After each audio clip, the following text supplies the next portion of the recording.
Hoje a gente vai dar continuidade à nossa grade, só fazendo um adendo, lembrando, as nossas provas estavam com a data, estava uma semana de antecedência no cronograma que eu postei para vocês lá no AVA, tá? E aí, como eu mandei lá no WhatsApp, no grupo do WhatsApp, eu atualizei o cronograma, não só com as datas corretas, tá? Mas também com a ordem das aulas. Então, como eu acabei mudando um pouco a ordem das aulas, eu já deixei certinho lá no cronograma que eu postei novo no AVA, apaguei o antigo, postei o novo, e também atualizei a data das provas. Tá? Então, a nossa prova está marcada para o dia 5, se eu não me engano. Dia 5, isso aí. Então, lá no cronograma está certinho, que está no AVA já está certinho a data da V1 e da V2. Tá bom? Bom, hoje, pessoal, a gente vai falar sobre morte celular. A gente viu nas aulas passadas que quando as células sofrem algum tipo de agressão ou lesão, a gente pode ter 3 consequências, né, com essas células. A primeira as células se adaptarem. E aí a gente viu diversos mecanismos de adaptação. A gente falou da hipertrofia, da atrofia, da hiperplasia, da hipoplasia, metaplasia, neoplasia, displasia, enfim, falamos de vários métodos de adaptação celular, certo? Então, frente a uma lesão, as células podem se adaptar, as células podem, mediante a uma agressão, podem morrer, que é o que a gente vai ver hoje, tá? Então, se essa agressão, essa lesão for muito intensa, as células podem acabar morrendo por conta disso, certo? E outra consequência que a gente vai ver na próxima aula são as degenerações. Então, a célula ela pode sofrer uma lesão, pode sofrer uma agressão, essa agressão muda a estrutura da célula, muda a funcionalidade da célula, mas não é o bastante para matar a célula. Então, a gente chama esse processo de degeneração. E aí a gente vai ver que as degenerações, elas geralmente são reversíveis, né? Ou seja, se você retirar aquele estímulo que está lesionando a célula, como ela não morreu, não foi o suficiente para matar, ela consegue voltar ao normal. Tá? Então, hoje, a gente vai ver a consequência da célula quando é agredida e ela para de funcionar e, no caso, morre. Certo? Então, são 3 consequências: as adaptações, as degenerações e a morte celular. Hoje a gente vai falar sobre a morte celular e na aula que vem a gente fala sobre as degenerações. Beleza? Então, vamos lá. Como falei, né? Acabei de falar, quando as células sofrem algum tipo de agressão ou lesão, elas podem se adaptar a essas agressões, elas podem sofrer o processo que a gente chama de degeneração, ou seja, a gente vai ter uma lesão celular, essa lesão vai acabar influenciando no metabolismo da célula, no funcionamento dela, mas não chega a causar a morte. Então a gente diz que essa célula degenera, certo? E na degeneração ainda há a possibilidade da reversão dessa célula voltar ao normal. Diferente da morte celular. Na morte celular a gente tem uma agressão tão intensa, né, ou forte, ou constante, que acaba comprometendo o metabolismo celular, ou seja, o funcionamento, de maneira tão grave que essa célula acaba parando de funcionar, morrendo, certo? Então, na morte celular, a gente vai ter uma agressão com uma influência muito grave no metabolismo das células e, consequentemente, essas células vão morrer por conta disso. Então, essa consequência no metabolismo das células, ele é tão grave que matam as células. E se mata a célula, consequentemente, ela não volta ao normal, mesmo que você retire ali o estímulo agressivo. Então, a partir do momento que a célula morre, a gente tem um mecanismo irreversível. Essa célula não consegue mais voltar ao normal, diferente da degeneração e das adaptações, de algumas adaptações que a gente falou. Então, aqui um esquema, um quadro que mostra isso, né? Aqui a gente tem uma célula normal, tá vendo? Essa célula normal sofre uma agressão, e aí, ó, se vocês perceberem, a gente vai ter alterações aqui no metabolismo dessa célula e também na morfologia, né? Na anatomia dessa célula. E aí, a partir desse momento aqui, a gente classifica como degeneração. Então, uma célula degenerada é uma célula que está alterada, que está com seu metabolismo alterado, a sua conformação, o seu funcionamento. E aí, essa degeneração ela pode ter duas evoluções, né? Ela pode ou se recuperar e a célula voltar ao normal, ou essa agressão ser tão grave ou constante, né, intensa, que acaba comprometendo o metabolismo da célula, o funcionamento, num nível tão grave que essa célula acaba morrendo por conta disso. Então, a evolução da célula degenerada é ou a recuperação ou a morte da célula. E aí, quando a gente tem uma morte patológica, né, a gente chama essa morte de necrose. Certo?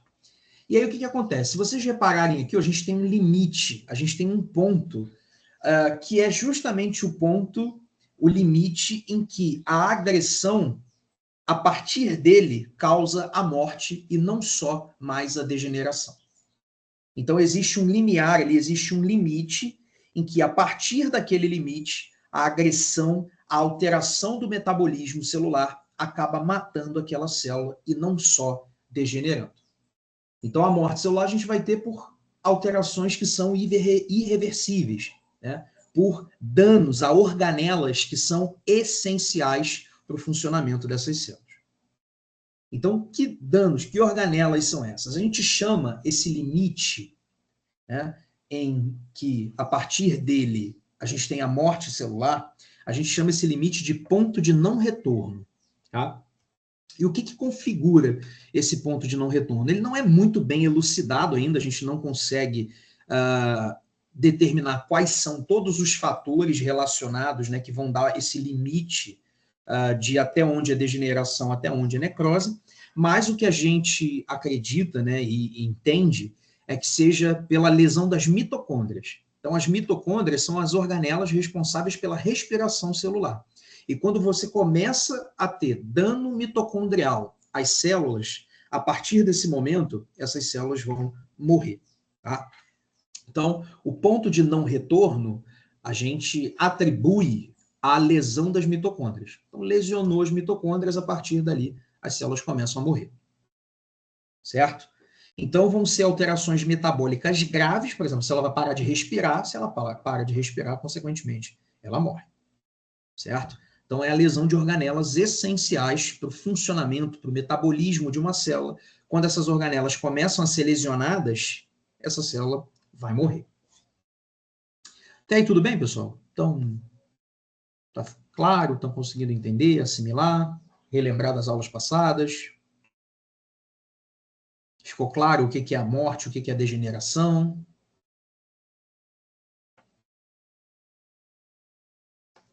Se não ficar claro, vocês avisem, tá? Então, a morte celular, a gente classifica, né, a gente considera, define como: a morte celular é a parada irreversível e destrutiva dos processos metabólicos e atividades vitais da célula. Então, a gente vai ter uma lesão a essa célula, e essa célula, ou um estímulo a essa célula, e essa célula vai começar a parar o seu processo de metabolismo e, consequentemente, parar a sua atividade. E aí ela morre. E, consequentemente, essa parada é irreversível. Se ela não para e depois ela volta, ela para o metabolismo dela e encerra. E aí, consequentemente, ela morre. Tá? Então, a morte celular a gente define como uma parada irreversível e destrutiva dos processos metabólicos e atividades vitais da célula. E aí, como eu falei, a gente pode ter dois tipos, né, de parada de metabolismo. Ou seja, dois tipos de morte. Um tipo é a morte patológica, né? Ou seja, alguma lesão, alguma agressão àquela célula e, consequentemente, aquela célula, então, morrendo. Outro mecanismo é o mecanismo de morte natural, fisiológica, que a gente chama de apoptose. A apoptose é a morte programada de uma célula. Né? Então, as células do nosso corpo, por exemplo, elas envelhecem. Quando essas células envelhecem, elas são induzidas à apoptose para dar lugar às células novas, ou seja, a manutenção dos tecidos. Nossa pele, por exemplo, isso está acontecendo constantemente. Né? Células vão morrendo, células vão nascendo e a gente vai renovando a nossa pele.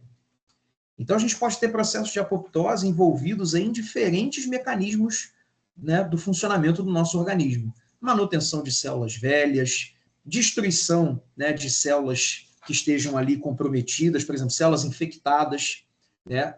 Essas células são induzidas à apoptose também para conter o agente patogênico e esse agente não sair infectando outras células. Então, a apoptose é uma morte programada. As células do nosso corpo, elas contêm toda a maquinaria responsável pelo processo de apoptose, que são enzimas. Todas as células vão ter enzimas, e essas enzimas, quando são ativadas, elas levam à morte da célula. Só que percebam que é um mecanismo natural, fisiológico, né? Então, uma célula, quando ela está ficando velha, por exemplo, ela pode ativar essas enzimas e, consequentemente, morrer por conta disso. Ou se uma célula estiver infectada, pode vir uma outra célula e ativar essas enzimas que vão induzir a apoptose. Por isso que a gente chama muito esse mecanismo de apoptose de indução, né, de estado de apoptose, né? Então, são enzimas que estão na própria célula que vão ser ativadas ou por ela mesma ou por outras células e que vão resultar, então, finalizar aí no processo de morte celular. Por isso que a gente divide, né? A gente classifica a apoptose em dois modos de ativação dessas enzimas, que são as vias intrínsecas, ou seja, da própria célula, quando a própria célula ativa essas enzimas, ou extrínsecas, quando outras células ativam as enzimas de apoptose. Professor, uma dúvida. Diga. A fibrose, ela tem algum estágio que possa ser reversível para a célula se recuperar ou já é detectada uma morte celular? Depende de qual situação a fibrose está acontecendo. Tá? O que acontece? Na fibrose, o que você vai ter é basicamente que você vai ter a morte celular e substituição por tecido fibroso. Então, ocorre então morte celular e aí o preenchimento daquele espaço morto ali com tecido fibroso. Entendi. Mas nesse tecido fibroso significa que aquele trecho ali, ele perdeu a funcionalidade dele. Isso aí. Que aí já não tem mais as células naturais daquele tecido, é só tecido fibroso que tem ali. Tá? Entendi. Bom, então, como eu falei, né, a gente pode ter aí mecanismos de morte celular diferentes, né? A gente pode ter a morte acidental ou a morte programada ou a morte regulada, né? A programada é aquele processo natural de uma célula quando ela atinge o estágio já idoso, né, uma célula velha, idoso não quando o indivíduo é idoso, tá? Mas a gente diz que é uma célula senil, na verdade. Então, a célula, quando ela chega ali no seu prazo final de vida, ela ativa esses mecanismos de apoptose e, consequentemente, ela vai morrer, né? A gente pode ter a morte regulada, né? Então, como eu falei, células que são infectadas, por exemplo, podem ser induzidas à apoptose para que aquele agente patogênico que infectou, ele não saia infectando outras células. Então, se a célula que está infectada morre, o patógeno que está dentro dela morre também, né? Ou é inativado. Então, a gente, né, pode chamar isso de morte regulada, pode classificar como morte regulada. E a gente tem a morte acidental. Então, quando algum estímulo patológico, né, alguma lesão, leva à morte dessa célula. E aí a gente não está, né, mais falando de processos fisiológicos. Né? A gente está falando de algo externo que lesionou as células e, consequentemente, levou essas células à morte. Só para deixar claro para vocês que morte celular não quer dizer morte do indivíduo. Tá? A morte do indivíduo a gente classifica como morte somática, né? Essa morte que eu venho falando, essa morte celular, ela vai ocorrer no indivíduo vivo. É claro que, dependendo do tecido ou do órgão em que ocorra a morte celular e da quantidade de células que morram, o indivíduo pode morrer por conta disso. Tá? Mas aqui a gente está falando de morte celular em indivíduos vivos. Então, um grupo de células ali morreu, e aí a gente vai ter as alterações teciduais, as lesões no tecido por conta da morte dessas células. É claro que, dependendo, como eu falei, do órgão ou do tecido que as células morram, e do comprometimento desse tecido, se for um órgão vital, por exemplo, o indivíduo pode morrer. Exemplo, se você tem um grupo de células que morre, e essas células são células cardíacas, consequentemente o coração pode parar por conta disso. Se o coração para, o indivíduo para. Tá? Mas o que a gente está falando aqui é de morte celular em um indivíduo vivo. É porque é claro que quando o indivíduo morre, todas as células vão morrer. Mas aí a gente está falando, né, de outros mecanismos de morte celular. Tá? Então, aqui a gente está, né, classificando a morte celular como um grupo de células morrendo em um indivíduo vivo. Beleza? E aí, quando essa morte é patológica, a gente classifica como necrose. Então, se for um estímulo, né, uma lesão, uma agressão que matou um grupo de células ali em um tecido, e, consequentemente, a gente teve uma lesão por conta dessa morte celular, a gente vai classificar como necrose. Tá? Essas lesões podem ser macroscópicas ou microscópicas. Você pode tanto ver a olho nu, quanto ver somente na microscopia. Vai depender, claro, da quantidade de células que morrem, né, do tecido em que ocorre, isso tudo vai influenciar nessa visualização. Tá? E quando a gente fala de morte acidental, de morte patológica, geralmente a gente vai ter, né, no caso a necrose é uma morte patológica, geralmente a gente vai ter a morte de um grupo de células, não de uma célula sozinha. Né? Então pensa num agente cáustico, botou aqui um agente ácido na pele. Você vai ver que uma região ali vai ser afetada por esse ácido e um grupo de células, então, vai morrer. Tá? Você não tem uma morte por necrose morrendo uma célula só. Né? Morre um grupo de células, uma área em que as células morrem. Diferente da apoptose.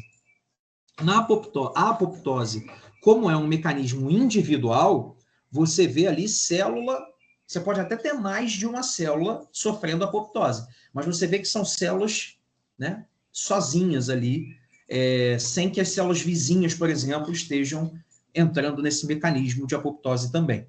Tá? Então, a apoptose é um mecanismo mais individual da célula, enquanto a necrose é um processo coletivo. Você tem uma lesão em um tecido e morrem várias células ali naquele local. Tá? As células que estão próximas ali. Então, necrose a gente vê geralmente uma área. Tá? Então, a necrose é a morte celular patológica em um indivíduo vivo. Morte celular patológica em indivíduo vivo. Isso a gente define como necrose. E aí, a gente pode, microscopicamente, em um tecido, acompanhar a morte dessas células em etapas. Na microscopia óptica, nessa microscopia que a gente faz na faculdade, né, olhou ali no microscópio, sem ser eletrônica, né, aquela mais sofisticada, mas a microscopia, né, convencional. A gente consegue ver nas células o quê? O limite dessas células e o núcleo dessas células. E aí é muito interessante porque quando as células morrem, a gente consegue ir acompanhando as alterações que acontecem no núcleo das células. Então a gente consegue ir vendo o núcleo se desfazendo. E a gente separa essas fases de alterações nucleares de acordo com as características que esse núcleo vai apresentando na microscopia. Então a gente consegue ver diferentes estágios em que o núcleo ele vai se degenerando depois da morte da célula, e a gente classifica esses estágios porque, dependendo do estágio, você pode ter um tempo determinado de morte celular. Então, como esse processo de degradação do núcleo após a célula, ele ocorre em etapas, a gente consegue perceber essas etapas na microscopia e, consequentemente, a gente consegue até determinar o tempo de morte daquelas células. Então, quem trabalha com patologia, até patologia criminal, por exemplo, né, às vezes você precisa determinar o tempo de morte ali, de lesão, de uma lesão. Você consegue, pelo tipo de alteração nuclear, determinar o tempo daquela lesão. Né? E também, dependendo do processo de morte, você consegue perceber ali alterações, né, algumas fases dessa degeneração do núcleo mais presentes naquele tecido ali. Então, ajuda a gente a identificar tecidos em que houve morte celular, que houve necrose, e também ajuda até a estimar o tempo que essa necrose aconteceu. Tá? Então, a gente classifica esses estágios em 3 estágios, ou seja, a degeneração do núcleo das células após a morte, a gente classifica em 3 estágios, que são a piquenose, a cariorrex e a cariólise. O que é cada uma delas? Vamos lá. Quando a célula morre, o núcleo, o metabolismo da célula para, né? E, consequentemente, o núcleo dessa célula ele vai condensando, ele vai reduzindo, condensando. E, além disso, o pH fica mais ácido. E aí, o que acontece? O núcleo, como ele está condensando, e o pH está mais ácido, ele se cora mais fácil. E aí, ele vai se apresentar assim, ó, desse jeito aqui, ó, menor, mais escuro, mais redondinho, né? E aí a gente chama esse tipo, né, de apresentação do núcleo de piquenose. Então, a piquenose é essa condensação do núcleo, né, redução, retração, o núcleo mais arredondado, mais escurecido, né, e mais corado. Está mostrando que o núcleo está morrendo, né, está ali se desfazendo, então ele começa a condensar, a célula já morreu, né, e o núcleo começa a condensar e, consequentemente, reduzir, fica mais escuro, porque se cora mais fácil, né, mais redondinho, tá? E aí a gente determina, então, como piquenose. O estágio seguinte é a cariorrex. A cariorrex é quando o núcleo começa a se fragmentar, começa a se desfazer. Tá? Então a gente vê o núcleo com essa apresentação aqui, tá vendo? Como se ele estivesse todo se fragmentando, se quebrando, se desfazendo. Ele começa a desmanchar. Então aqui a gente consegue ver um núcleo piquenótico, né? Ou seja, em piquenose, tá vendo? Ó, condensado, pequenininho. E aqui a gente já vê um núcleo, ó, se desfazendo, ou seja, um núcleo em cariorrex. Então o estágio seguinte da condensação é a fragmentação. O núcleo começa a quebrar. Então a gente determina essa fase aqui como cariorrex. Tá? E o estágio seguinte a gente chama de cariólise. Na cariólise, a gente já não vê mais o núcleo. Então, o núcleo das células ele se desfaz e a gente tem o que a gente chama de imagem fantasma dos núcleos. Né? Então, imagina, o núcleo condensa, piquenose, começa a se fragmentar, cariorrex. E aí, quando ele se desfaz, a gente chama de cariólise. Então, a gente começa a perceber, né, imagens muito vestigiais no núcleo celular e muitas vezes nem visualiza o núcleo das células. Aí a gente chama esse estágio de cariólise.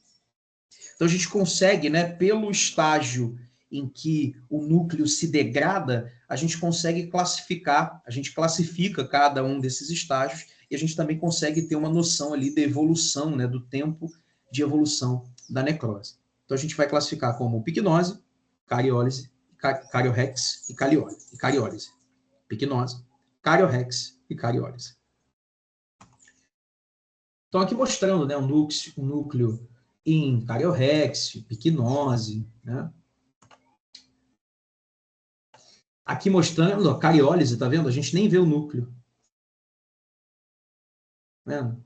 Umas imagens fantasmas aqui do núcleo, que a gente chama de cariólise. E como eu falei, né, a gente consegue determinar o tempo, né, a evolução da necrose em um tecido por conta dessas alterações nucleares. A gente chama esse processo de necrofanerose. A gente consegue ali determinar tempo de morte celular pelas alterações nucleares que a gente está percebendo. O que acontece? Se você tem a necrose, né, a morte celular, em um órgão vital, e o indivíduo morre por conta disso, consequentemente não vai dar tempo dessas alterações acontecerem. Aqui a gente está falando de um indivíduo vivo que teve uma lesão, né, teve uma necrose, e aí a gente vai avaliar, então, esse tecido. Tá? Isso demora, esse núcleo demora a se desfazer nas células que morreram. Tá? Agora, se o indivíduo morreu por conta da necrose, não vai dar tempo disso aí acontecer, porque aí as células vão começar, né, todas as células do corpo vão começar a morrer, vão começar a autolizar. Né? Então, não vai dar tempo disso aqui acontecer. Certo? Então, se você tem, por exemplo, um infarto agudo do miocárdio e você vai fazer esse tipo de análise, você não vai conseguir ver essa evolução da necrose. Tá? Só naqueles indivíduos vivos. Certo? E também podem, essas alterações aqui, essa quebra, né, essa perda ali do núcleo, né? O núcleo se desintegrando, isso pode ser alterado também por temperatura, pelo tipo de tecido. Então, alguns tecidos o processo acontece mais rápido, em outros mais devagar, tá? Pelo método que a gente cora, que a gente observa. Então, tem alguns fatores aí que podem influenciar nesse tempo também. Mas, geralmente, para se estabelecer, né, esse processo demora aí cerca de 6 horas. Tá? Professor, desculpa interromper. A Priscila pediu para avisar que ela entrou um pouquinho depois da conferência, da chamada, para No final, eu vou baixar a lista, que é para a gente não ficar, né, quebrando o raciocínio da aula. No final, eu baixo a lista de presença e vejo todo mundo que entrou, tá? Bom, então a gente pode ter aí diferentes tipos de necrose. Dependendo do tecido em que ocorra a morte dessas células, ou dependendo do processo em que leve à morte dessas células, a gente pode ter apresentações diferentes da necrose. Então, a necrose ela pode se mostrar nos tecidos, a gente pode ver as lesões com características diferentes, dependendo do mecanismo pelo qual essa necrose acontece e do tecido no qual ela está acontecendo. Então, a gente vai ter basicamente aí 4 tipos de lesões que a gente vê nas necroses. Tá? A gente pode ter as necroses coagulativas, que a gente chama, né, ou as necroses de coagulação. A gente pode ter as necroses liquefativas, ou necroses de liquefação. A gente pode ter as necroses caseosas e a esteatonecrose, que a gente também chama de necrose gordurosa. Então, dependendo do mecanismo pelo qual ela acontece, dependendo do tecido no qual a necrose acontece, a gente pode ter essas 4 apresentações. Falando da necrose de coagulação, necrose de coagulação é aquela necrose causada por isquemia. O que é isquemia? É a falta de aporte sanguíneo, ou seja, é a falta de irrigação a um tecido. Se não chega sangue a um tecido, não chega nutriente e os metabólitos não vão ser excretados. Então, as células vão acabar morrendo por conta disso. Então, necrose por coagulação é o que a gente chama de necrose isquêmica, certo? E aí, o que a gente vai ver no tecido? Deixa eu só desligar aqui o microfone. Meu Deus do céu. Que isso? Pessoal, vou pedir só atenção. Oi. A Érica está falando que o link para ela entrar está falando que alguém precisa autorizar a entrada dela. Ela está tentando desde o início e está aparecendo essa informação. Aqui para mim não está aparecendo nada, não. Todo mundo entrou tranquilo, né? Não precisou autorizar. Sim, eu falei para ela tentar mais uma vez. Deve ser porque ela está como visitante. Tem que entrar pelo e-mail institucional. Onde é que eu estava? Então, necrose por coagulação. Então, a necrose por coagulação, ela ocorre por isquemia, ou seja, falta de aporte sanguíneo em um tecido e, consequentemente, as células vão morrer, né? Não chega sangue, não chega nutriente e também não são excretados os metabólitos. Tá? Então, a gente consegue, né? Como é que a gente vai ver no tecido a necrose por coagulação? O órgão, né, ele mantém a sua estrutura, e aí naquela região onde as células morreram, a gente vai ver células mais pálidas, né, porque tem menos sangue, as células a região fica menos brilhante, fica opaca, ela fica mais friável. O que é friável? Ela se desfaz com mais facilidade, porque as células morreram, né, então vão perder a adesão celular, e aí, consequentemente, o tecido vai se desfazer mais fácil. E, geralmente, essas alterações, as lesões, elas são em formato de cunha. O que é isso? Faz tipo uma fatia de pizza, tipo um cone. Por quê? Quanto mais externo do órgão as células estão, imagina, faltou sangue numa região. Quanto mais externo as células estão, mais longe dos vasos elas estão. E aí, consequentemente, são células que vão morrer muito mais fácil quando deixar de chegar sangue. Imagina uma vila que a caixa d'água está no meio da vila. Começa a faltar água. No encanamento, vai faltar água para quem? Para aquelas casas que estão lá no final da vila. Quem está ali próximo da caixa ainda vai ter água por mais tempo. Né? Então, no sangue acontece a mesma coisa, né? No tecido. As células que estão mais próximas do vaso vão morrer depois. Né? As células que estão mais longe, começa a faltar nutriente, acumular metabólito para elas primeiro. E aí essas células vão morrendo. Por isso que a gente... vão morrendo primeiro, né? Por isso que a gente vê lesões em formato de cunha, né? Como se fosse um cone, né? Uma fatia de pizza. E microscopicamente, a gente vai ver, pode ver aquelas alterações nucleares que eu falei com vocês. Geralmente os órgãos ali mantêm a sua estrutura. O que a gente vê, os tecidos, né, mantêm a sua estrutura. O que a gente vê são as alterações nucleares, né? Então, picnose, geralmente a gente vê cariólise, né? Mas você pode ver também picnose, cariorrex nos tecidos. Então a gente vê lesões assim, tá vendo? Ó? Mais claras, mais pálidas, tecido menos brilhante, mais opaco, mais friável, e ó, geralmente em formato de cunha, tá vendo? Em formato de fatia de pizza. Aqui bem marcado isso, tá vendo? Triangular aqui, ó. Esse formato aqui triangular. Então vê que fica bem mais pálido, né? Porque faltou sangue. Consequentemente, essas células morreram por conta disso. O órgão não perde a sua estrutura, tá vendo? E aqui a gente vai ter, então, essa lesão aqui em formato de cunha. Se você olha o órgão, a superfície dele, você vê uma mancha, assim, né?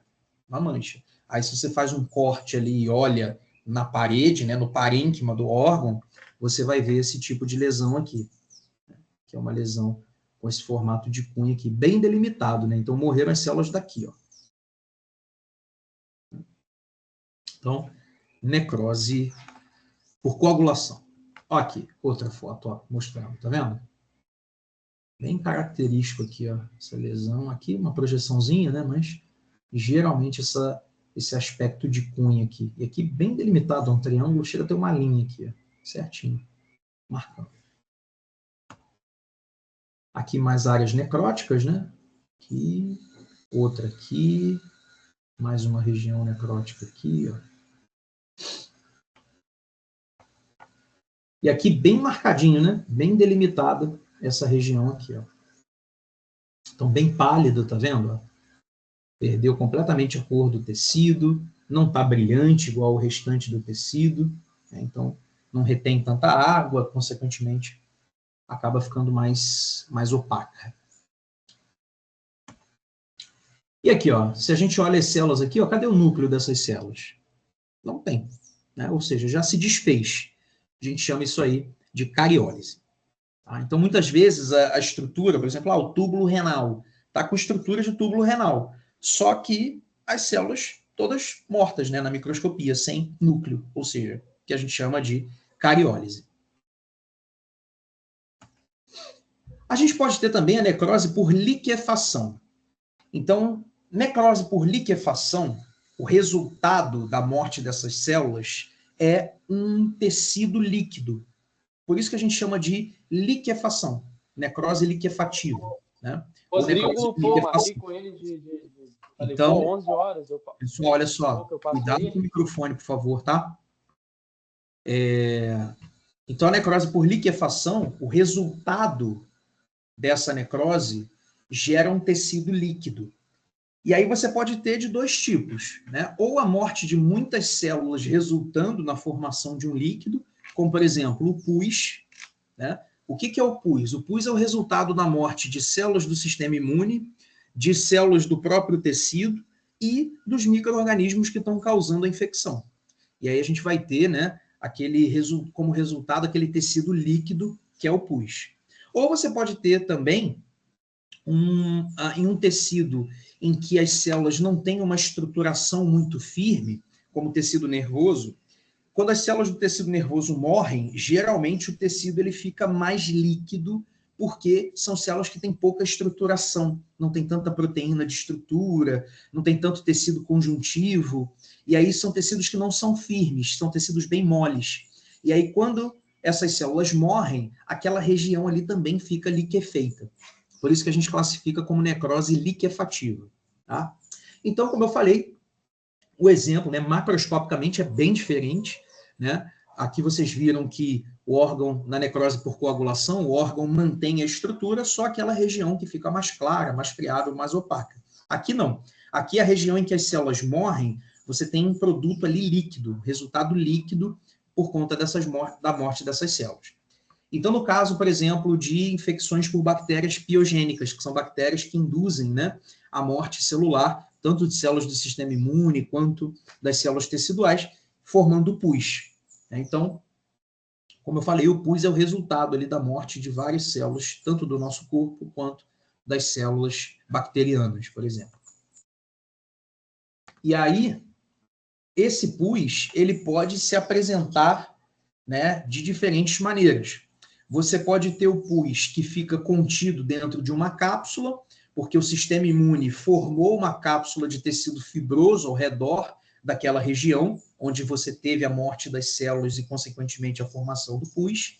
E aí, quando o sistema imune, forma essa cápsula, a gente classifica como abscesso. Então, o abscesso seria o pus encapsulado. Só que você pode ter, dependendo do agente que está causando a infecção, é uma região mais extensa, acometida, e aí não forma cápsula. O pus fica disperso no tecido. Aí a gente chama esse pus disperso, ou seja, aquele que não está encapsulado, de flegmão. Então, flegmão é o pus que está disperso, ele não está encapsulado, igual um abscesso. Tá? E você pode ter também a produção de pus dentro de uma cavidade já natural do corpo. Por exemplo, a bexiga, a cavidade abdominal, a cavidade torácica. Então, quando produz pus nessas cavidades e o pus acumula dentro da cavidade, a gente chama isso de empiema. Então, empiema é o acúmulo de pus em cavidades já pré-formadas. O flegmão é o pus disperso em algum tecido do corpo, por exemplo, tecido subcutâneo.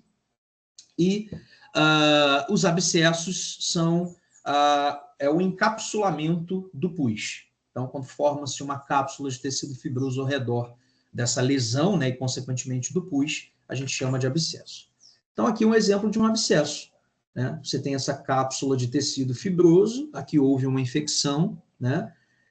A cápsula de tecido fibroso e aqui dentro está o pus. Por isso que o pessoal aqui faz a drenagem, né? Vem aqui, lanceta isso aqui, tira esse conteúdo purulento, faz a higienização e depois trata a ferida que vai se formar ali por conta da ruptura desse abscesso.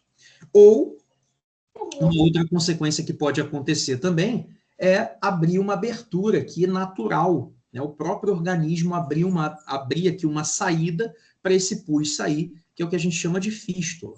Então, a fístula é quando você tem uma coleção de pus e o próprio corpo abre um orifício de saída para esse conteúdo purulento. Tá? A gente chama isso de fístula. Como eu falei, além do pus, a gente pode ter em tecidos, né, como tecido nervoso, em que a estrutura desses tecidos não é muito firme, né, as células não produzem tantas proteínas de estrutura, não tem tanto tecido conjuntivo. Quando as células morrem nesse tecido, ele acaba se liquefazendo. Né? Então, o tecido nervoso é muito comum em casos de isquemia também. Né? Então, um AVC, por exemplo, um acidente vascular cerebral, quando ocorre ali a perda da irrigação daquele tecido, ele acaba morrendo e, consequentemente, ele vai desmanchando, ele vai derretendo, porque são células de estruturação muito frágil, vamos dizer assim, né? Uma estruturação muito... Né? Não são células tão firmes quanto um músculo, um osso, por exemplo. Tá?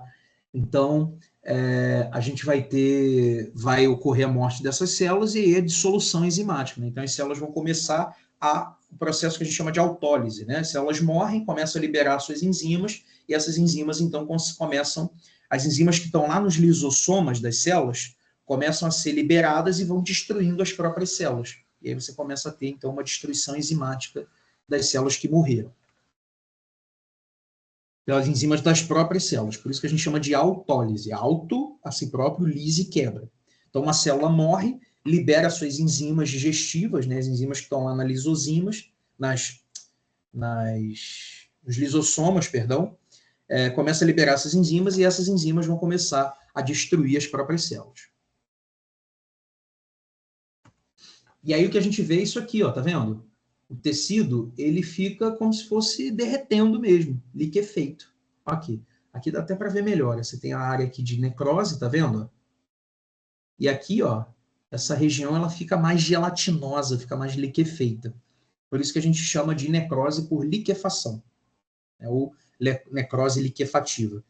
Nesse caso aqui ocorre por isquemia. Lesões isquêmicas acabam levando esse tipo de alteração, né? Microscopicamente, a gente vai ver a perda da arquitetura do tecido. Então, como eu falei, são células que não têm uma estruturação tão boa, e aí, quando essas células morrem, o tecido em si perde a estrutura, ele derrete. Então, microscopicamente, a gente consegue ver isso também, né? A perda dessa estruturação tecidual. Então, a gente vê regiões dissolvidas, né? Ali onde as células morrem na microscopia, que a gente vê como se fosse uma região que está derretida, que está dissolvida. Fica assim, tá vendo? Aqui no meio. Aqui a gente tem as células, né, normais, e aqui a gente tem uma região de necrose liquefativa, onde você tem essa, como se fosse um derretimento. Aqui a gente não vê núcleo, que a gente chama de cariólise, lembra? E aí, ó, a gente perde a estruturação. As células ficam, né, perdem o seu formato natural. Outro tipo de necrose que a gente pode ver é a necrose caseosa. Caseosa, o termo caseosa vem de caseus. Caseus, em latim, é queijo. Então, são lesões onde a gente vai ter um aspecto de queijo. Igual um queijo meio ricota, meio... Depende. Tem lesão que fica queijo ricota, tem lesão que fica queijo Minas, né? Uma delícia. Tem lesão que fica mais requeijão, mais por requeijão. Então, depende também do processo ali, mas fica mais parecido com queijo. Por isso que a gente chama de necrose caseosa. Certo?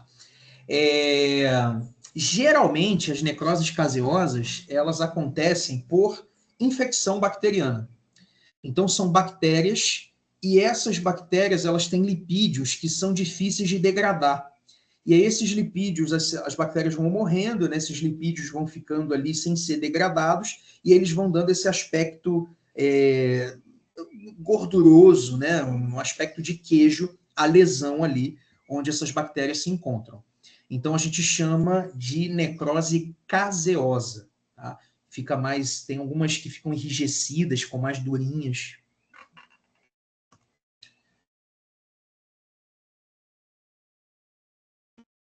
E aí, né, o que a gente vai ver na necrose caseosa, como são processos, são processos causados por infecção, né, a gente vê muita célula do sistema imune também ali na região, né, microscopicamente, a gente vai ver as células mortas, né, e a gente vai ver células do sistema imune ali, no caso, combatendo os patógenos.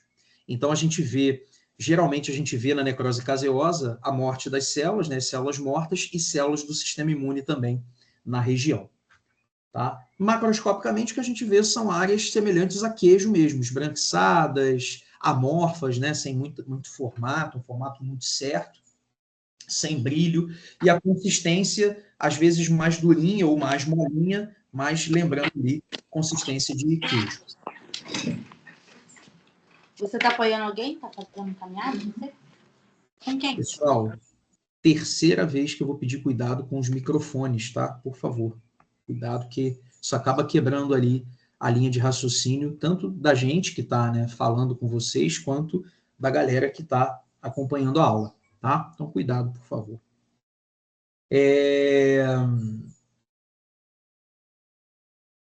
Então, beleza. Falei aqui, a gente vê bastante célula do sistema imune também, certo? Só ver se eu não tinha esquecido nada. Então, aqui, ó, é o exemplo de uma necrose caseosa. Essa lesão aqui é a lesão causada no pulmão pelo Mycobacterium tuberculosis, que é a bactéria que causa a tuberculose, o bacilo de Koch. Então, no pulmão vão se formando essas áreas aqui. Por quê? A bactéria vai infeccionando, né, vai matando as células e, consequentemente, a gente vai tendo a formação dessas lesões aqui, lesões caseosas. né? Então, por isso que a sintomatologia da tuberculose cursa, né, com a tosse com sangue, por exemplo, porque o pulmão vai sendo lesionado, né? As células vão morrendo e você vai tendo a formação dessas lesões aqui.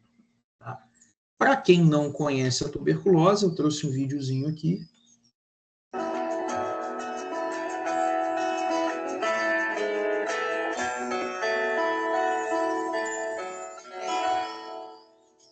Olá, hoje vamos falar sobre a tuberculose, uma doença que nos acompanha, nós seres humanos, já há milênios.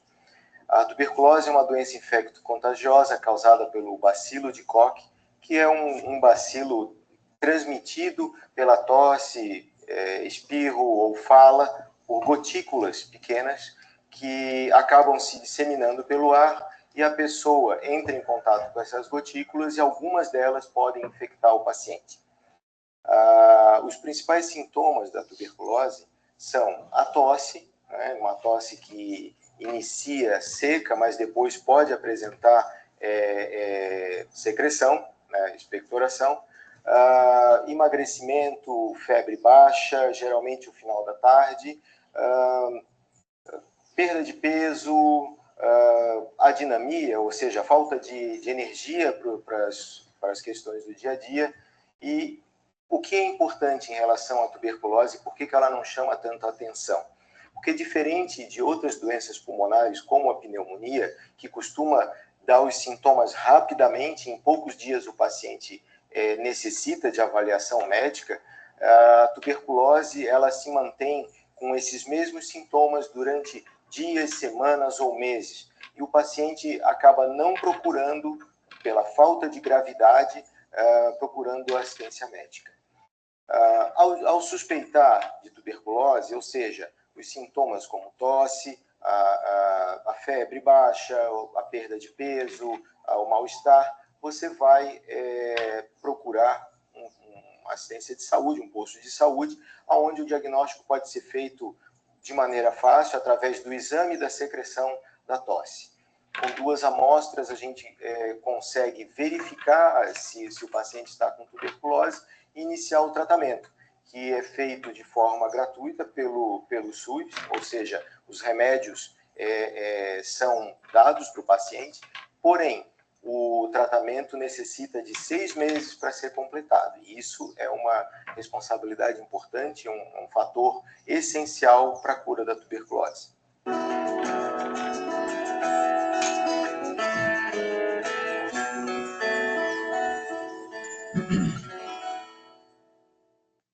Então, uma doença aí, né, antiga, milênios acompanha a espécie humana, né, de importância, né, de relevância dentro da sociedade e que muitas vezes passa desapercebida, né, tanto pelas discussões no meio de saúde, quanto pelo próprio paciente, até como o doutor fala, como é uma doença que os sintomas eles não se mostram muito graves no início, o doente demora a buscar atendimento, né? Então, consequentemente, a doença vai se agravando, né? Então, é uma doença bacteriana causada aí por infecção, né, por contato com doentes e que, como mostrei para vocês, vai causando essas lesões pulmonares, né, lesões até graves, né, e irreversíveis. Bom, outro tipo de necrose que a gente pode visualizar também é a necrose de tecido adiposo.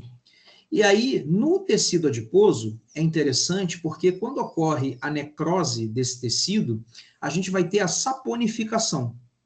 Ou seja, essas células gordurosas, né, os adipócitos, vão sendo destruídas, e aí a gente vai vendo uma saponificação, né, a formação de uma lesão parecida com sabão mesmo. Tá? Então, geralmente esses quadros eles estão associados com quadros de pancreatite, tá? O que acontece? O pâncreas, lembra que a gente tem o pâncreas exócrino, que é o pâncreas que produz as enzimas digestivas?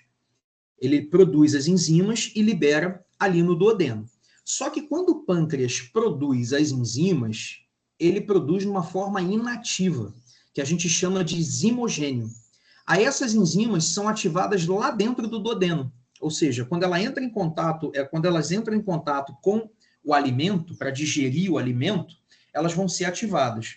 E aí o que acontece? Alguns distúrbios, por exemplo, que acontece na pancreatite, você vai ter a ativação dessas enzimas antes, lá no pâncreas. Então essas enzimas vão ser liberadas ali na forma ativa e vão começar a destruir o próprio pâncreas e o que está ao redor do pâncreas. E aí, como a gente tem muito tecido adiposo, essas enzimas que digerem lipídios, as lipases no caso, né, que vão quebrar lipídios, vão começar a matar as células do tecido adiposo. Aí a gente vê, né, uma necrose, uma esteatonecrose, uma necrose gordurosa, ou seja, a morte dessas células do tecido adiposo ali próximas ao pâncreas. A gente chama de esteatonecrose. Aí a gente vê, né, as lesões ficam com aspecto de pingo de vela, né, tanto que a gente chama de lesão em pingo de vela. Então aqui, ó, não sei se vocês estão conseguindo reparar, tá vendo? Esse monte de pontinho branco, de bolinha branca aqui, isso aqui tudo é esteatonecrose, tá vendo? Aqui, aqui. Isso que a gente chama essas lesões de lesões em pingo de vela. Né? Essas bolinhas brancas aqui. Então, esteatonecrose. E aí, microscopicamente, a gente vai ver, né, uma dissolução aqui, uma destruição enzimática dessas células, e os adipócitos vão perdendo o tecido, vão perdendo a estrutura, né, e, consequentemente, o tecido vai perdendo a sua estruturação também. Então, os adipócitos vão sendo destruídos, e aí o tecido vai perdendo aquela característica certinha, né, de tecido adiposo, onde você tem os adipócitos, né, bonitinhos ali, uns grandes, uns menorzinhos, mas com formato de gotículas, né? Vai acabando se perdendo essa estrutura ali no tecido.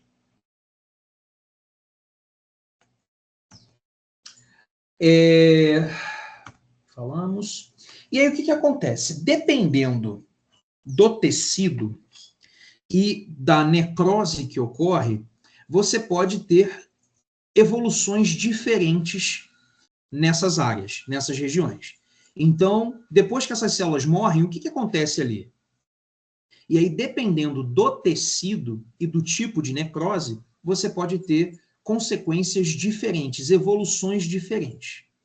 Então, uma das evoluções que a gente pode ver é a regeneração. O que é a regeneração? As células morrem, as células vão morrer, e aí, se as células daquele tecido tiverem capacidade de fazer mitose, novas células vão substituir aquelas células que morreram. Então, você teve células que morreram em um tecido, certo? E aí, as células que restaram ali vão começar a se multiplicar para preencher o espaço deixado pelas células que morreram. Aí a gente chama esse mecanismo de regeneração. Na pele, por exemplo, se você tiver uma necrose aqui superficial, né, a morte das células aqui na epiderme, vocês vão ver que, geralmente, dependendo da extensão, é claro, as células vão se multiplicando e vão regenerar aquele tecido ali, aquela região onde as células morreram. Então, você pode ter a regeneração, né, como uma das evoluções, se você tiver no tecido as células que a gente chama de células lábeis, que são as células capazes de fazer mitose. Outra evolução é a cicatrização. A cicatrização é quando os tecidos não têm, as células dos tecidos não têm a capacidade de fazer mitose. Então, ao invés de preencher com células novas, preenche com tecido conjuntivo fibroso. E aí forma o que a gente chama de cicatriz. Então, se for um tecido em que as células não tenham capacidade de se multiplicar, de fazer mitose, o espaço morto vai ser preenchido com tecido conjuntivo fibroso. Como a gente falou, se for uma necrose liquefativa, né, o exemplo pus, você pode ter um encistamento. Então, o encistamento é a formação de tecido fibroso, mas delimitando ali, encapsulando uma região onde ocorreu a morte celular. Às vezes, também, a gente pode ter um corpo estranho. Né? Pensa, não sei, um caco de vidro que entrou ali na pele e se manteve ali, está ali. O que acontece? Como as células do nosso sistema imune, os fagócitos, os macrófagos, por exemplo, não conseguem destruir esse caco de vidro, o que o sistema imune faz? Forma uma cápsula de tecido fibroso ao redor, que a gente chama de cisto. Né? Então, acaba encistando aquela aquela estrutura. Então, encistamento pode ser também uma das evoluções do processo de necrose. Outro é a eliminação.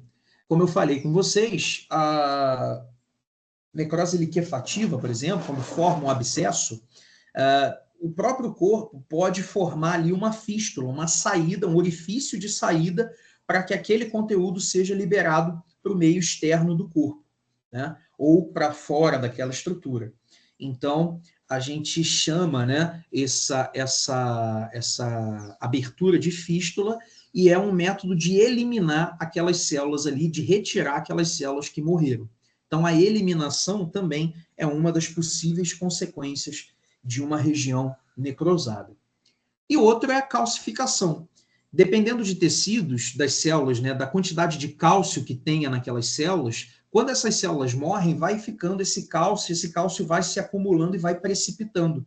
E aí vai formar, né, estruturas que são aglomerados de cálcio, que a gente chama de calcificação.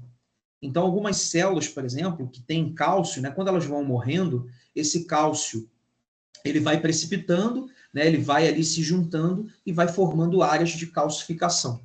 Então, uma das consequências também da necrose pode ser a calcificação. E outra consequência das áreas de necrose é o que a gente chama de gangrena. A gangrena, ela pode ocorrer por duas condições. Ou uma área em que houve necrose está perdendo ou tem pouca água. Então, uma área que perde água ou tem pouca água, quando aquelas células morrem, aquela região resseca. Aí a gente chama isso de gangrena seca. Quando uma área do corpo em que tenha pouco sangue, seja pouco vascularizada, quando as células morrem, aquela região acaba ressecando. Aí a gente chama isso de gangrena seca. Então pode ser ou pela desidratação ou pela contaminação por bactérias, né, de regiões necrosadas.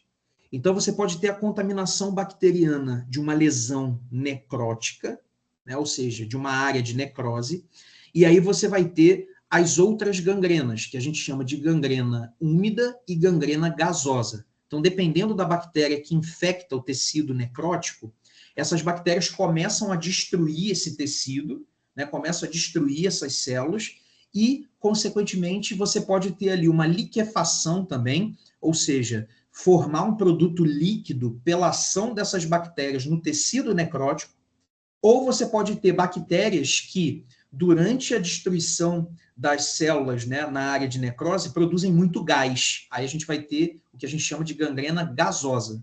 Então, quando você tem uma dissolução líquida, gangrena úmida, quando você tem a produção excessiva de gás, necrose, gangrena gasosa.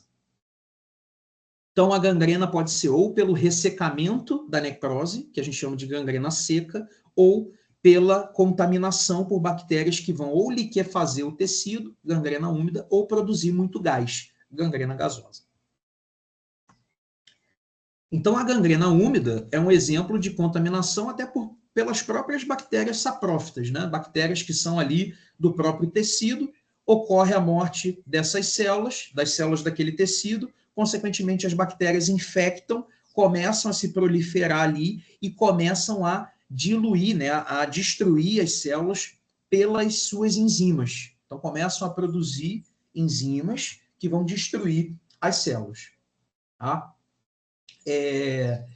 Geralmente, essas bactérias acabam produzindo gás enxofre durante esse processo, e aí dá um cheiro de podre, né? Dá um aspecto de putrefação. Tá? Então, são lesões que vão ficar mais úmidas, mais escurecidas, né? Um castanho avermelhado, enegrecido, né? E geralmente com odor pútrido, tá? Com cheiro de podre. Então, exemplo aqui, tá vendo? Ó? Uma lesão onde houve morte celular, acabou sendo contaminada, e aí, consequentemente, a gente teve a formação de uma gangrena úmida, que é a mesma coisa, né? E aqui mostrando essas alterações de coloração, você vê que o tecido aqui está bem mais brilhante, né? Bem mais úmido, né? Escurecido do que o normal. Então, aqui também um quadro de gangrena úmida. Como eu falei, a gente pode ter em tecidos que são pouco irrigados o ressecamento desses tecidos quando as células morrem. Então, principalmente nas regiões mais afastadas, né, mais extremas do corpo, então, por exemplo, dedo, orelha, ponta de nariz, né, que são regiões menos irrigadas, mais afastadas, né, extremas do nosso corpo, por serem menos vascularizadas, quando essas células morrem, essa região acaba ressecando. E aí, quando resseca, a gente denomina, né, como gangrena seca. Então, macroscopicamente, a gente vai ver lesões que a gente chama de mumificação, que são tecidos ressecados, né, escurecidos, ressecados, né, endurecidos. Então, a gente chama isso de lesões de mumificação. Tá? E geralmente não dói, tá? É um quadro que não dói porque as células ali já morreram, está só ressecado. Então a gente vê muito isso em, por exemplo, não sei se vocês já viram aquelas pessoas que vão fazer alpinismo e aí se perdem em montanhas muito frias. E aí o que acontece? Quando a pessoa está no frio, o frio vai causando vasoconstricção, vai reduzindo o calibre do vaso para o corpo, né, vai causando vasoconstricção para não perder calor. Aí o que acontece? As regiões que são mais afastadas, né, regiões extremas do corpo, tipo dedo, nariz, né, orelha, acabam recebendo menos sangue e as células podem morrer por conta disso. Então a pessoa começa a fazer necrose de dedo, né, necrose de orelha. E aí necrosa mesmo. Paciente diabético, por exemplo, pela dificuldade circulatória, né, imagina o sangue cheio de açúcar, muito viscoso, né? Fora as outras alterações que vão acontecer, né, até pela própria falta de uso da glicose pelas células, acaba dificultando a circulação. E aí, consequentemente, os tecidos vão começando a necrosar, né, por conta disso. E aí a gente vê nessa manifestação aqui, que pode ser a necrose seca. Né? Então, aqui a gente já teve a morte, né? A morte dos tecidos, o dedo aqui já se perdeu, aqui o que faz é amputação. Você vê até onde você tem necrose e onde você não tem, e a partir de onde você tem a necrose, você amputa. Né? Então aqui a gente tem a necrose seca desses dedos, aqui esse dedo também está necrosado, ele só não está se apresentando como necrose seca, né? E aqui a ponta dos dedos necrosados também. Chama isso de gangrena seca. E a gangrena gasosa, como eu falei, é quando ocorre a contaminação bacteriana da região necrótica com bactérias que produzem muito gás. Então, geralmente, a gente vê as bactérias do gênero Clostridium causando esse tipo de gangrena, né? Gangrena que a gente chama de gasosa. Então, os tecidos, essas bactérias são inoculadas, né? Então, geralmente são lesões profundas, essas bactérias são inoculadas na lesão, e aí a lesão, né, as bactérias acabam se proliferando ali, consequentemente, produzindo muito gás. E aí o que a gente vê é a formação de bolhas de gás nos tecidos.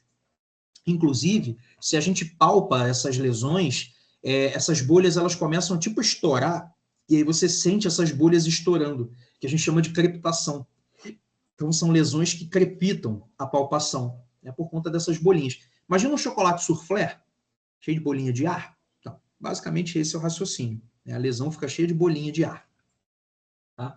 Então, o que a gente vê é a formação de bolhas de gás no tecido necrosado. Então, isso é a necrose que a gente chama, a gangrena, que a gente chama de gasosa.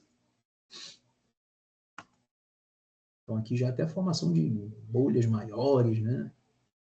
E aqui a gente vai palpando essa região e você sente ela crepitar. E aí, saindo, né, da morte patológica e entrando na morte fisiológica, a gente vai ter a apoptose. Então, a apoptose, como a gente já conversou, é o processo de morte fisiológica das células. Então, essa morte, ela acontece pela ativação de enzimas da própria célula, e essas enzimas vão começar, então, a degradar e matar a célula. Né? Então, o termo apoptose vem lá de apoptosis, né, do grego, que é um termo que se refere à queda das folhas das árvores durante o outono. No outono é tudo igual. as folhas caem no quintal. Jardim Sandy Júnior. Então, é um processo em que as folhas caem para nascer novas folhas. Né? No outono, que ocorre é isso. Né? Então, é um processo de renovação, como a gente falou, né? Está envolvido no processo, não só no processo de renovação, mas no processo de renovação das células, a gente vê a apoptose acontecendo. Então, as células que são já células velhas, elas vão ativando essas enzimas, vão morrendo para dar lugar às células novas. Então, é um mecanismo importantíssimo aí na manutenção dos tecidos. A gente acredita que diariamente a gente tenha de 37 trilhões a 200 bilhões de células ativando mecanismos de apoptose, né, e controlando o crescimento dos tecidos no nosso organismo. E aí a gente pode ter, né, variados processos aí, não só de renovação, né, que a gente chama de senescência celular, ou seja, quando a célula se torna senil, ela acaba se induzindo a apoptose para dar lugar às células novas, mas também durante o processo de embriogênese, por exemplo, quando o embrião está sendo formado, a gente tem tecidos que se formam e depois esses tecidos vão sendo desfeitos. E para desfazer esses tecidos, o que está acontecendo ali é a apoptose. As células que formam aquele tecido, né, vão morrendo. Vocês já devem ter visto, né, que quando o embrião se forma, a gente tem membrana interdigital. Só que aí depois essa membrana vai sendo desfeita. As células que formam essa membrana interdigital, elas vão sofrendo apoptose e a gente nasce, né, com os dedinhos sem membranas, né, os dedinhos separados. Quando ocorre alterações nesse processo, e essa apoptose não acontece, por exemplo, você pode ter um quadro como esse aqui, ó, os dedinhos nascendo colados. É porque não houve apoptose ali daquele tecido que unia os dedos. Né? Então, os dedos acabam nascendo juntos. A gente tem outros processos também, né? Como eu falei com vocês, células que são infectadas são induzidas à apoptose para que aquele patógeno, imagina, um vírus dentro da célula, infectando uma célula. Essa célula é induzida à apoptose, né? Células do sistema imune, por exemplo, as células natural killer, linfócitos TCD8, são células que induzem células que estão infectadas à apoptose, matam essas células para quê? Para que aquele patógeno não saia dali e se dissemine para outras células. Né? Então, a gente tem aí o mecanismo de apoptose acontecendo em para diferentes objetivos no nosso organismo, mas sempre visando a manutenção dele, né? Manter ele funcionando, os tecidos íntegros. E como eu falei lá no início da aula, a apoptose ela é um processo individual da célula. Então, uma célula ela sofre apoptose sozinha. Pode até uma célula vizinha também estar sendo induzida, mas não é obrigatório, né, você ter ali um grupo de células sofrendo apoptose, porque é um mecanismo individual. Aquela célula ali, ou ela ativou essas enzimas apoptóticas, ou a célula foi ativada. Mas é um mecanismo individual. Então, o que a gente vê na apoptose, geralmente, são células sozinhas, né, sofrendo apoptose. Então, a gente vai ver a fragmentação do núcleo, né? A apoptose é um mecanismo muito interessante, porque a célula, ela simplesmente não explode, né? O que acontece, na verdade, é que essa célula, ela vai se fragmentando, ela vai se dividindo em várias vesículas, várias bolsas, e nessas vesículas, a gente vai ter as proteínas que formam essa célula. E por que essas células, então, são separadas em vesículas? Porque as células vizinhas vão pegar essas proteínas e vão usar essas proteínas. A gente chama esse mecanismo de canibalismo celular. Então, uma célula, quando ela sofre apoptose, ela vai se fragmentando em várias bolsas, né? Tem uma fase chamada de brotamento.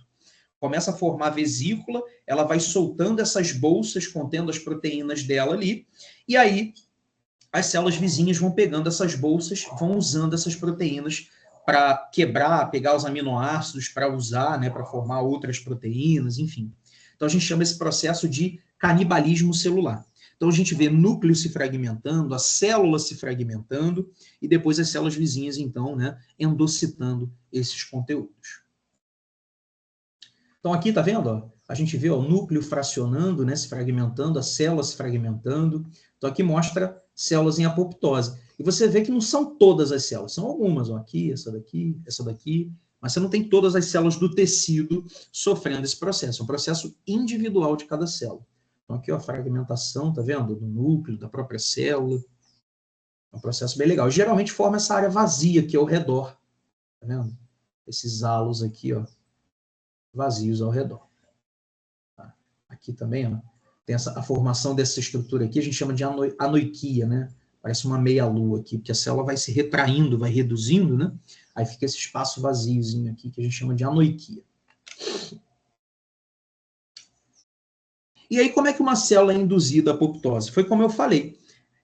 As células, elas têm, né, ali no seu citoplasma, enzimas que são as enzimas responsáveis pelo processo de apoptose. E aí, para essa célula, então, morrer, basta ativar essas enzimas. E aí as células, ou elas próprias podem ativar, que a gente classifica como via intrínseca, quando a própria célula ativa as suas enzimas de apoptose, ou quando outras células ativam essas enzimas, no caso, a gente chama de vias extrínsecas. Então, nas vias intrínsecas, a própria célula ativa essas enzimas. E na extrínseca, outras células vão ativar e essa célula acaba morrendo por conta disso. Tá? Então, a gente vai ter aqui, né, as enzimas que são as caspases, que são as enzimas... O que ocorre, na verdade, é uma cascata de ativação. Então, ativa as caspases vão ativar outras enzimas. Então, as transglutaminases, né, que vão destruir as proteínas do citoesqueleto, né, que dão estrutura à célula. A gente tem as endonucleases, que são enzimas que vão destruir o núcleo, né, fragmentar o material genético do núcleo e, consequentemente, fragmentar o núcleo. Então, vai ser uma cascata de ativações. Tá? Começa pelas caspases e aí a gente vai ter ativação de outras enzimas que vão destruindo as células de fato. Então, como eu falei, pode ter duas vias, né? A própria célula ativando essas enzimas, quando ela precisa, ela vê que precisa, já está velha, por exemplo, ela mesma ativa essas vias intrínsecas e morre, né? Ou outras células ativando as vias, ativando essas enzimas naquela célula que precisa morrer. Então, uma célula que está infectada, por exemplo, uma célula neoplásica, né, que se multiplicou errado, você tem ali células do sistema imune que conseguem lá e ativar essas enzimas e, consequentemente, induzir a apoptose. A gente chama isso de via extrínseca. E a gente pode ter doenças relacionadas ou ao excesso de apoptose ou à falta da apoptose. Exemplo, doença neurodegenerativa, né? Essas doenças neurodegenerativas, Alzheimer, né? O que acontece? Você começa a ter um processo de degeneração das células e essas células, então, vão sofrendo apoptose por conta disso. Né? Então, acaba levando a uma destruição tecidual por conta do aumento da apoptose. A mesma coisa, o vírus HIV, né? Ele infecta linfócitos, inclusive, linfócitos TCD4, e esses linfócitos acabam morrendo por conta disso. Né? Então, a gente tem o excesso da apoptose causando doenças, como a redução da apoptose também. Lembra, toda vez que uma célula se multiplica errado, fora do padrão, se diferencia, a gente chama isso de neoplasia. E no câncer, o que acontece? Essas células, elas não são controladas, né? Ou seja, elas não são induzidas à apoptose. Normalmente, no nosso corpo, quando uma célula se forma errado, ela é induzida à apoptose, para não comprometer o funcionamento do tecido. No câncer, isso não acontece, essas células não são induzidas à apoptose e, consequentemente, começam a se proliferar, formando, então, a neoplasia. E nas doenças autoimunes também. A gente vai ter linfócito, toda vez que o linfócito ele é formado errado, né, um funcionamento errado, ele é induzido à apoptose também, para que ele não ataque as nossas próprias células. E aí, indivíduos que não conseguem induzir esses linfócitos que são formados errados à apoptose, acabam sofrendo com doenças autoimunes, ou seja, os linfócitos acabam atacando o próprio corpo. Então, tanto o excesso da apoptose quanto a falta da apoptose podem ser causas aí de doenças. Beleza? Alguma dúvida, pessoal? Dúvida, pergunta, sugestão, pontuação?